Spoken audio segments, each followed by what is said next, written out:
జూబ్లీహిల్స్ ఉప ఎన్నికలో బీఆర్ఎస్ అభ్యర్థిగా పోటీ చేస్తున్న మాగంటి సునీత గోపీనాథ్ కు పార్టీ అధినేత కేసీఆర్ బీఫామ్ అందజేశారు. ఎన్నికల ఖర్చు నిమిత్తం పార్టీ తరఫున 40 లక్షల రూపాయల చెక్కును అందించారు.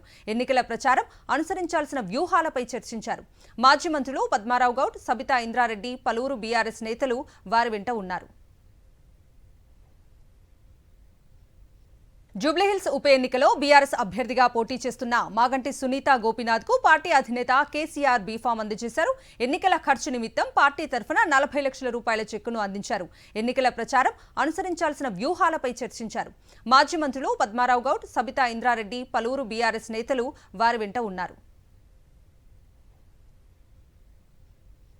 జూబ్లీహిల్స్ ఉప ఎన్నికలో బీఆర్ఎస్ అభ్యర్థిగా పోటీ చేస్తున్న మాగంటి సునీత గోపీనాథ్ కు పార్టీ అధినేత కేసీఆర్ బీఫామ్ అందజేశారు. ఎన్నికల ఖర్చు నిమిత్తం పార్టీ తరఫున 40 లక్షల రూపాయల చెక్కును అందించారు. ఎన్నికల ప్రచారం అనుసరించాల్సిన వ్యూహాలపై చర్చించారు.